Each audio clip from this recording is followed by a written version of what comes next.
Hello students of class 8. Today we are going to start direct proportion.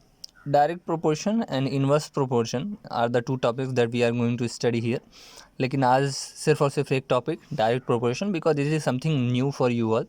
तो in simple language two things are said to be in direct proportion if the change in the first proportion affects the same change in the second. Like दो चीज़ें हैं.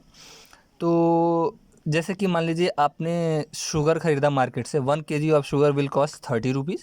So if you by 2 kg of sugar it will cost 60 rupees. मतलब जैसे जैसे आप sugar का amount बढ़ाएंगे आपका कॉस्ट भी बढ़ता जाएगा. ठीक है. तो the change in the first, like if there is a positive change there will be the positive change in the second. If there is a negative change in the first there will be a negative change in the second. Like for the instance that only कि half kg sugar खरीदेंगे तो आपका half kg का ही पैसा लगेगा, that is 15 rupees. Similarly, for instance, you are riding a bike. If you are riding a bike, up the amount of the distance covered will cause the amount of petrol consumed by the bike. जितने ज़्यादा दूर चलेंगे आप उतना ज़्यादा आपका petrol लगेगा. अगर आप बिल्कुल नहीं चलेंगे तो बाइक बिल्कुल नहीं पेट्रोल लेगी. That is the thing. So the two things mathematically are said to be in the constant if their ratio is constant. No, in direct sorry, two things are said to be in proportion if their ratio is constant. उनका ratio कभी नहीं बदलता है चाहे amount कुछ भी हो जाए. Mathematically x and y are said to be in direct proportion if x upon y equals to constant. Constant मतलब कि that will never change. For instance, we have few problems that I am going to teach you and you will learn how direct proportion works for the problems. For example, here we have if x and y are in direct proportion, spelling गलत है थोड़ा सा, sorry. But हाँ, if X and Y suppose this is proportion then find the missing numbers. ये दो एक table है जिसमें एक्स और वाई की वैल्यूज़ दी हुई हैं and they are in direct proportion. So the ratio never changes. ठीक है. तो हमको क्या क्या निकालना है, ये बॉक्स में क्या आएगा, इस बॉक्स में क्या आएगा और इस बॉक्स में क्या आएगा. Let the missing numbers be. हम लोग शुरू कैसे करेंगे, let the missing numbers be. क्या मान लेते हैं, नीचे वाला y है तो इसको y1 और y2 मान लेते हैं. y1 y2 and that is in the first box. Let us suppose that x1 ये मान लेते हैं. ठीक है. सो एज x एंड y are in which proportion, direct proportion. They are in direct proportion. तो भाई क्या निकल के आता है, निकल के आता है कि हर जगह x और y का रेशियो कांस्टेंट होगा. देन पहली चीज़ 4/60 is equal to 8/y1. Solve करते हैं 8/y1.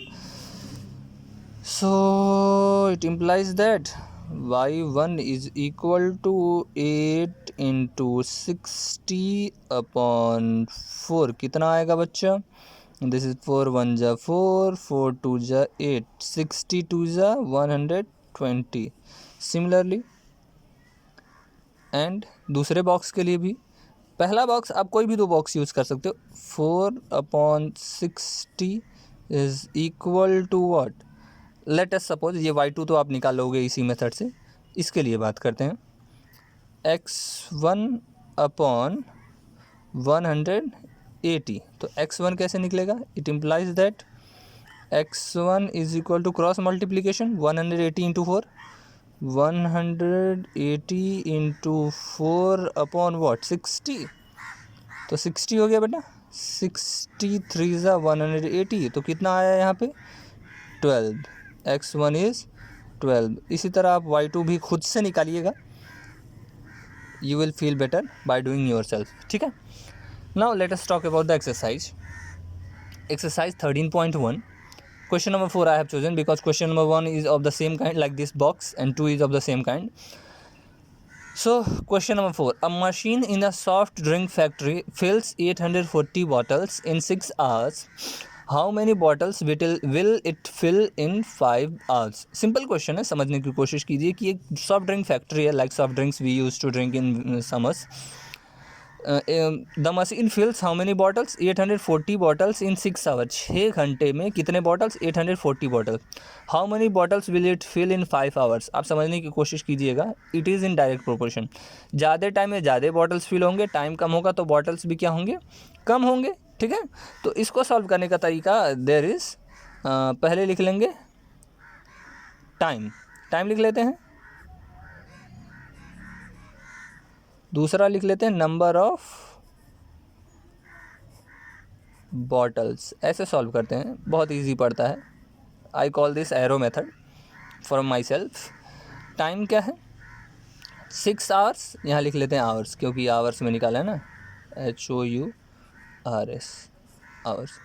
तो 6 आवर्स में कितने बॉटल्स बेटा, 840 bottles, isn't it.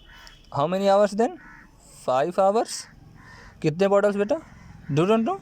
So we can suppose this x और y whatever you like, जो भी आपको दिल करे. क्योंकि टाइम घट रहा है and they are in what, direct proportion, तो बॉटल्स भी क्या होंगे, घटेंगे. That is they are going downwards. This is called arrow method from my side that I have learn from my childhood. और यही सिखाया भी जाता है. Time and number of bottles, दो क्वांटिटीज़ आपको हमेशा मिलेंगी, आप ऐसे ऐसे लिख लीजिएगा. तो since they are in which proportion, direct proportion,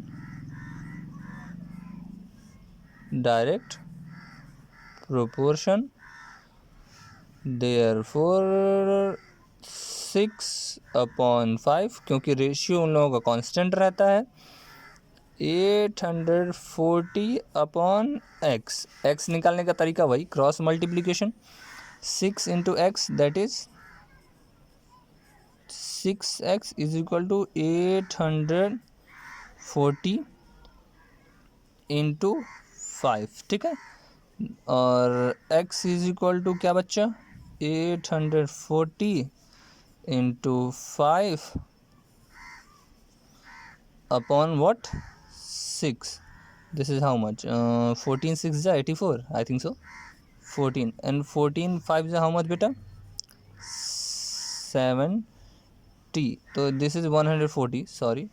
तो 700 bottles. How many bottles, 700 bottles is your required answer. This is how we solve questions in this exercise. सारे क्वेश्चन इसी मेथड से हो जाएंगे. And if you find any kind of doubt, you can consult me in the group. Okay, एक और question बता देते हैं, चलिए, for you all. Question number 10 from the same exercise. Question goes something like this. A loaded truck travels 14 km in 25 minutes. If the speed remains same, speed change नहीं हो रहा है, how far can it travel in 5 hours? तो इसमें दो quantities हैं, एक distance है, एक टाइम है. तो हम लोग वही लिखेंगे, distance. Second one is what बेटा, टाइम. डिस्टेंस कैसे है, किलोमीटर में है, हाँ. टाइम कैसे है, it is in minutes. So we can write like this. Any problem? What is the distance? First distance is 14 kilometre and how many minutes, 25 minutes. Second distance we do not know, but let us suppose this x only.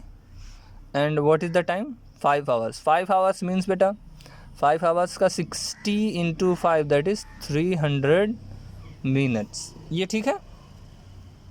Okay, now क्यों है भाई, time बढ़ रहा है तो distance भी बढ़ेगा. So the arrow will be upside. Same step. Since they are in direct proportion ही लिखते हैं, they are direct proportion. What do we have? 14 upon x is equal to 25 upon 300 cross multiplication, 25x is equal to 14 into 300. Okay, so how do we find x? x के लिए 14 into 300 upon 25, और मैं इसको नहीं निकालने वाला हूँ. This is your job. Find the value of x, show me in the group, and your homework will be exercise 13.1. Thank you. Have a good day.